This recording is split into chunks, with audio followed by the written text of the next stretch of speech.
Welcome everyone. आप लोग देख रहे हैं इको वर्ल्ड डिजिटल क्लासेस और इस समय चल रही है मैक्रो इकोनॉमिक सीरीज। हम लोग कर रहे हैं नेशनल इनकम और आज की वीडियो में हम टॉपिक करने वाले हैं very important topic, domestic and economic territory. मतलब एक ही चीज के दो नाम हैं, आप डोमेस्टिक टेरिटरी बोल लीजिए या इकोनॉमिक टेरिटरी बोल लीजिए। ओके, अभी तक जो हमने नेशनल इनकम में कॉन्सेप्ट्स किए हैं, एक एक करके जरा क्विकली इनको रन थ्रू करते हैं। एक हमने किया इंटरमीडिएट और फाइनल गुड क्या होता है। वहां हमने ये डिस्कस किया था कि इंटरमीडिएट गुड नहीं आता इसमें, मतलब it does not come in national income, और जो फाइनल गुड है वो नेशनल इनकम में इंक्लूड होता है। फिर हमने डिस्कस किए फैक्टर इनकम्स और ट्रांसफर इनकम्स। उसमें भी हमने ये समझा कि फैक्टर इनकम्स नेशनल इनकम में आती हैं, ट्रांसफर इनकम्स नेशनल इनकम में नहीं आती। यानी किसी भी ट्रांजैक्शन में जहां पे लेन देन है, दो तरफा काम है, वो नेशनल इनकम में आती है। वन साइडेड ट्रांसफर, यूनिलैटरल हम जिन्हें बोलते हैं, वो नेशनल इनकम में नहीं आती। आज हम करने वाले हैं डोमेस्टिक टेरिटरी का कॉन्सेप्ट। फिर हमने एक और पॉइंट किया था, रेजिडेंट एंड नॉन रेजिडेंट। तो रेजिडेंट जो कमाए वो नेशनल इनकम में आएगा, नॉन रेजिडेंट जो कमाए वो नेशनल इनकम में नहीं आएगा। आज मैं एक और इनकम इंट्रोड्यूस करने वाली हूं जिसको हम बोलते हैं domestic income. So now you have to remember, दो टाइप की इनकम्स की हम बात करेंगे। नेशनल इनकम तो आप जानते हैं, यूनिट नेशनल इनकम का। एक होती है डोमेस्टिक इनकम।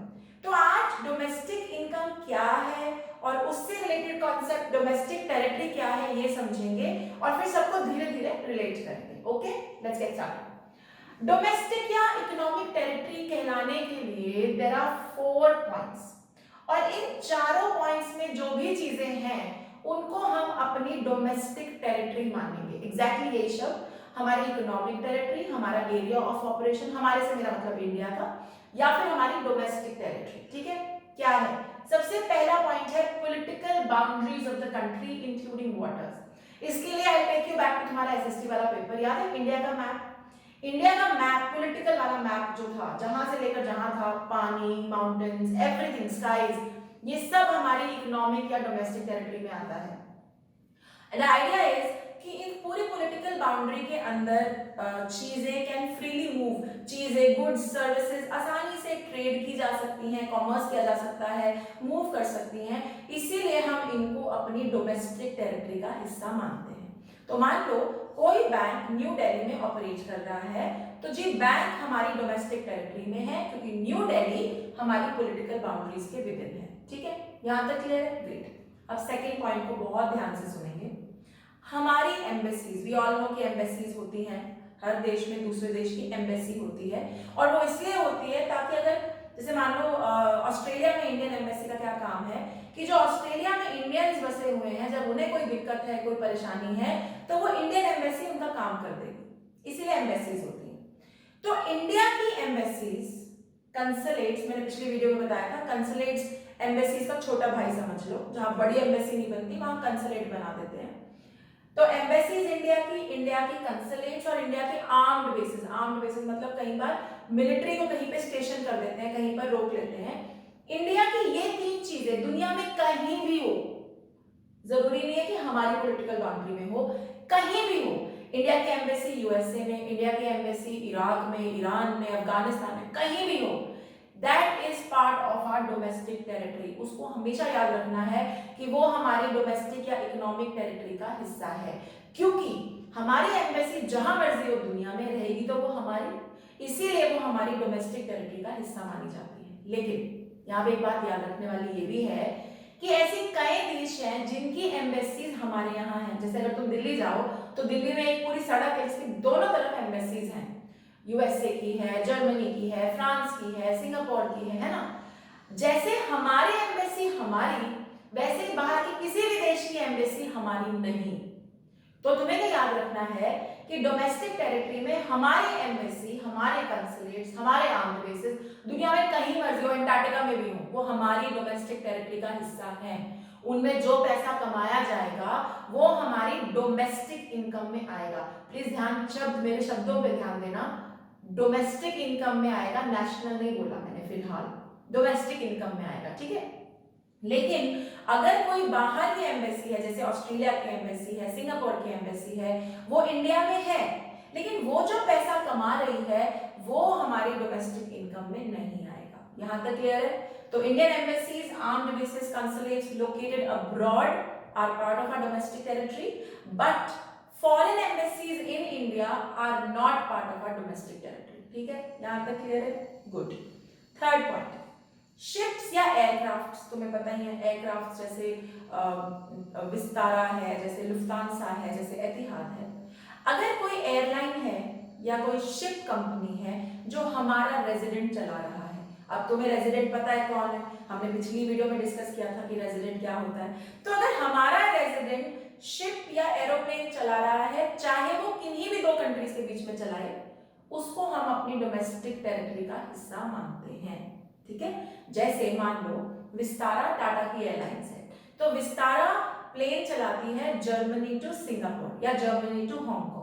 कोई फर्क नहीं पड़ता कि वो जर्मनी टू हांगकांग चला रही है, इंडिया टू हांगकांग नहीं चला रही, as long as Vistara Indian resident है, वो जो एरोप्लेन का पैसा है वो मेरी डोमेस्टिक इनकम में आएगा, वो डोमेस्टिक टेरिटरी का हिस्सा है। See, you have to remember, आपको ये पॉइंट्स इसलिए याद रखने हैं क्योंकि बड़े तगड़े ट्रीटमेंट क्वेश्चंस आते हैं जहां आपको दिमाग चलाना पड़ेगा कि यार ये डोमेस्टिक इनकम में आएगा कि नहीं आएगा। उस समय इसको फॉर्मूला की तरह दिमाग में रख के टिक लगाना है कि अच्छा, आपसे फॉर एग्जांपल आपसे पूछा गया an Indian working in a bank in Japan, बताओ भाई ये डोमेस्टिक इनकम का हिस्सा है कि नहीं? तो इंडियन है कोई बात नहीं, बैंक में काम कर रहा है कोई फर्क नहीं पड़ता, लेकिन कहाँ काम कर रहा है? इन चारों पॉइंट्स में से कौन सा पॉइंट वो वायलेट कर रहा है? अगर वो जापान में काम कर रहा है तो वो मेरी पॉलिटिकल बाउंड्री में नहीं आ रहा, ये वाला तो ये पॉइंट ही नहीं है, शिप्स एंड एयरक्राफ्ट की भी बात नहीं है और चौथा पॉइंट भी नहीं है। तो इसका मतलब उसका जो पैसा है वो मेरी डोमेस्टिक इनकम में नहीं आएगा। डोमेस्टिक शब्द यूज किया मैंने, डोमेस्टिक इनकम में नहीं आएगा। ठीक है, क्लियर? ओके। अब आओ ऑयल एंड नेचुरल। अब देखो oil and natural gas rigs मतलब जहां से तेल निकालते हैं, समुद्र के बीचों बीच कई बार रिग्स लगा होल बनाते हैं और तेल निकालते हैं। तो oil and natural gas rigs हो गई। फिशिंग वेसल्स मतलब फिशिंग करने के लिए बड़ी बड़ी शिप्स होती हैं वो, अगर इसको रेजिडेंट चला रहा है, ऑपरेटेड बाय रेजिडेंट, यहाँ बात हो रही है रेजिडेंट की, कि अगर oil and natural gas rigs को, फिशिंग की शिप्स को अगर हमारा रेजिडेंट चला रहा है, अगर तो देश की टेरिटोरियल वाटर्स में चला रहा है, देश का टेरिटोरियल वाटर क्या है तुमने पढ़ा है, बे ऑफ बंगाल, अरेबियन सी, ये हमारा पानी है, उसमें चला रहा है, तब तो वैसे ही इस पॉइंट की वजह से डोमेस्टिक इनकम में आता है। लेकिन अगर इंटरनेशनल वाटर्स में भी चला रहा है, अब इंटरनेशनल वाटर्स क्या होता है? हर कंट्री की समुद्र में कुछ लिमिट होती है जो उनकी कंट्री में मानी जाती है, उस लिमिट के आगे इंटरनेशनल वाटर है, मतलब सबका पानी है, वो किसी एक देश का पानी नहीं है। तो अगर हमारे समुद्र के अंदर ये चीजें चल रही हैं, वो तो वैसे भी हमारी डोमेस्टिक इनकम में है बिकॉज ऑफ द फैक्ट कि वो हमारी पॉलिटिकल बाउंड्री में आ रहा है।